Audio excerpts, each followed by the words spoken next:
गणेश बुद्धि के देवता, उनकी महिमा और ज्ञान की कहानियां अनंत हैं। उनके पास ज्ञान का भंडार है, उनकी बुद्धि अतुलनीय है। वे हर समस्या का समाधान जानते हैं और हर कठिनाई को पार कर सकते हैं। हर कहानी में गणेश ने अपनी चतुराई दिखाई, चाहे वह महाभारत का लेखन हो या किसी अन्य कथा का हिस्सा। गणेश जी ने हमेशा अपनी बुद्धिमत्ता से सबको चकित किया है।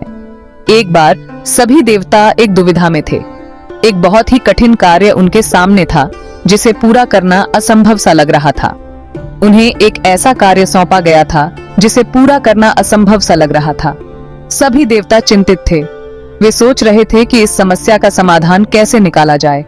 तब ब्रह्मा जी ने गणेश जी का नाम सुझाया। उन्होंने कहा कि गणेश जी की बुद्धि और चतुराई हमें इस कठिनाई से बाहर निकाल सकती है। उन्होंने कहा, गणेश की बुद्धि हमें रास्ता दिखाएगी। उनकी सलाह और मार्गदर्शन से हम इस कार्य को पूरा कर सकते हैं। सभी देवता गणेश जी के पास गए और उन्हें अपनी समस्या बताई। गणेश जी ने ध्यान से सुना और फिर अपनी बुद्धिमत्ता से एक ऐसा समाधान निकाला जो सभी के लिए लाभकारी था। गणेश जी ने अपनी सूझबूझ और ज्ञान से देवताओं की समस्या का समाधान किया। उनकी बुद्धि और चतुराई ने एक बार फिर साबित कर दिया कि वे वास्तव में बुद्धि के देवता हैं। देवताओं ने गणेश जी का धन्यवाद किया और उनकी प्रशंसा की। गणेश जी की बुद्धिमत्ता और ज्ञान ने एक बार फिर सभी को प्रभावित किया। गणेश जी ने सभी को आशीर्वाद दिया और कहा कि वे हमेशा उनकी सहायता के लिए तैयार रहेंगे। इस प्रकार गणेश जी की बुद्धि और ज्ञान की कहानियां हमें सिखाती हैं कि हर समस्या का समाधान संभव है, बस हमें सही दृष्टिकोण और चतुराई की आवश्यकता है। महाकाली शक्ति की देवी, उनका क्रोध अत्याचार का नाश करता है, उनका प्रेम अपने भक्तों की रक्षा करता है। एक बार एक दुष्ट राक्षस ने तीनों लोकों में हाहाकार मचाया था। देवता भी उसे हराने में असमर्थ थे। उनका आतंक बढ़ता ही जा रहा था। तब सभी देवता माँ दुर्गा की शरण में गए। माँ दुर्गा ने क्रोधित होकर महाकाली का रूप धारण किया। महाकाली ने अपने भयानक रूप से राक्षस को भयभीत कर दिया। गणेश ने देवताओं की बात ध्यान से सुनी। वे मुस्कुराए और बोले, चिंता न करें, मैं इसका उपाय ढूंढूंगा। उधर महाकाली ने युद्ध के लिए कमर कस ली थी। उनके क्रोध ने राक्षस को भी भयभीत कर दिया था। देवताओं ने सोचा कि क्या होगा जब बुद्धि और शक्ति का सामना होगा। यह देखना दिलचस्प होगा। यह एक चुनौती थी, गणेश की बुद्धि के लिए और महाकाली की शक्ति के लिए। गणेश जी ने देवताओं को एक योजना बताई। उन्होंने कहा, हमें धैर्य और चतुराई से काम लेना होगा।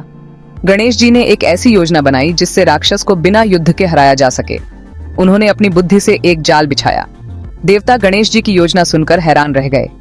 यह एक अद्भुत और अचूक योजना थी। सभी देवताओं ने मिलकर गणेश जी की योजना पर काम करना शुरू कर दिया। महाकाली ने अपनी शक्ति का प्रदर्शन करते हुए राक्षस पर प्रहार किया। उनके हर वार में तबाही छिपी थी।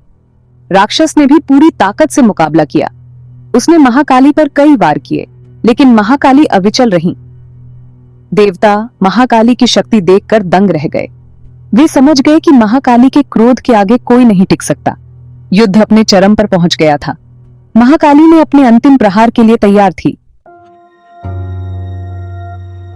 लेकिन तभी कुछ अजीब हुआ। आसमान में बिजली कड़कने लगी और जंगल में एक रहस्यमयी सन्नाटा छा गया। ऐसा लग रहा था जैसे प्रकृति भी इस घटना की गवाह बनना चाहती हो। राक्षस अचानक शांत हो गया। उसकी आंखों में एक अजीब सी शांति थी, जैसे उसने किसी गहरे सत्य को समझ लिया हो। वह अब पहले जैसा क्रूर और हिंसक नहीं रहा। उसने हथियार डाल दिए और महाकाली के सामने आत्मसमर्पण कर दिया। यह दृश्य देखकर सभी चकित रह गए। महाकाली के सामने झुकते हुए राक्षस ने अपनी हार मान ली और अपनी गलतियों का पश्चाताप किया। यह सब गणेश जी की योजना का हिस्सा था। गणेश जी ने पहले ही इस स्थिति का अनुमान लगा लिया था और अपनी बुद्धि से एक योजना बनाई थी। वह जानते थे कि केवल शक्ति से इस समस्या का समाधान नहीं हो सकता। उन्होंने अपनी बुद्धि से राक्षस को युद्ध से हटा दिया था। गणेश जी ने अपनी चतुराई से राक्षस को ऐसा जाल बिछाया कि वह खुद ही आत्मसमर्पण करने पर मजबूर हो गया। राक्षस को समझ में आ गया कि वह गणेश जी की बुद्धि के सामने टिक नहीं सकता। महाकाली को पहले तो क्रोध आया, लेकिन फिर उन्होंने गणेश जी की योजना समझ ली। महाकाली का क्रोध धीरे धीरे शांत हो गया और उन्होंने गणेश जी की बुद्धिमानी को सराहा। उन्हें एहसास हुआ कि गणेश जी ने सही मार्ग चुना था। उन्होंने अपनी शक्ति को नियंत्रित किया। महाकाली ने अपनी ऊर्जा को संयमित किया और अपनी शक्ति को सही दिशा में उपयोग करने का निर्णय लिया। यह उनके लिए एक महत्वपूर्ण सीख थी। इस घटना से महाकाली को एहसास हुआ कि केवल शक्ति ही सब कुछ नहीं होती, बल्कि बुद्धिमानी भी उतनी ही महत्वपूर्ण है। उन्होंने गहरे विचार में डूबकर इस सत्य को स्वीकार किया और गणेश जी की प्रशंसा की। बुद्धिमानी भी उतनी ही महत्वपूर्ण है। महाकाली ने गणेश जी के साथ एक महत्वपूर्ण क्षण साझा किया, जिसमें उन्होंने गणेश जी की बुद्धिमानी को स्वीकार किया और समझा कि सही मार्गदर्शन और बुद्धि से ही सच्ची विजय प्राप्त की जा सकती है। गणेश जी ने अपनी बुद्धि से देवताओं की रक्षा की। उनकी बुद्धि और ज्ञान ने उन्हें हर समस्या का समाधान खोजने में सक्षम बनाया। गणेश जी का धैर्य और समझदारी हमें सिखाती है कि किसी भी चुनौती का सामना करने के लिए मानसिक शक्ति कितनी महत्वपूर्ण है।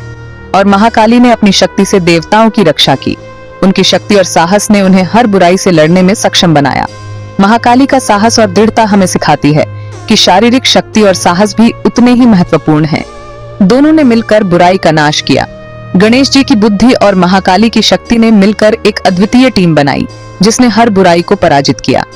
यह हमें सिखाता है कि जब बुद्धि और शक्ति एक साथ काम करती हैं, तो कोई भी चुनौती असंभव नहीं होती। यह कहानी हमें बताती है कि बुद्धि और शक्ति दोनों ही महत्वपूर्ण हैं।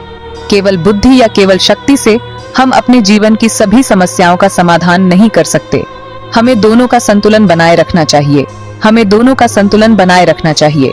जैसे गणेश जी और महाकाली ने अपने अपने गुणों का उपयोग करके बुराई का नाश किया, वैसे ही हमें भी अपने जीवन में संतुलन बनाए रखना चाहिए। यह संतुलन हमें हर परिस्थिति में सफल बना सकता है। जिस प्रकार गणेश और महाकाली ने मिलकर बुराई का नाश किया, उसी प्रकार हमें भी अपनी बुद्धि और शक्ति का उपयोग करके बुराई का सामना करना चाहिए। यह हमें सिखाता है कि जब हम अपने मानसिक और शारीरिक शक्तियों का सही उपयोग करते हैं, तो हम किसी भी चुनौती का सामना कर सकते हैं। उसी प्रकार हमें भी अपनी बुद्धि और शक्ति का उपयोग करके बुराई का सामना करना चाहिए। हमें अपने जीवन में संतुलन बनाए रखना चाहिए, ताकि हम हर परिस्थिति का सामना कर सकें। यह संतुलन हमें न केवल व्यक्तिगत रूप से, बल्कि समाज के लिए भी लाभकारी बनाता है। हमें अपनी शक्ति का उपयोग दूसरों की मदद के लिए करना चाहिए, न कि उनका शोषण करने के लिए। जब हम अपनी शक्ति का सही उपयोग करते हैं, तो हम समाज में सकारात्मक बदलाव ला सकते हैं।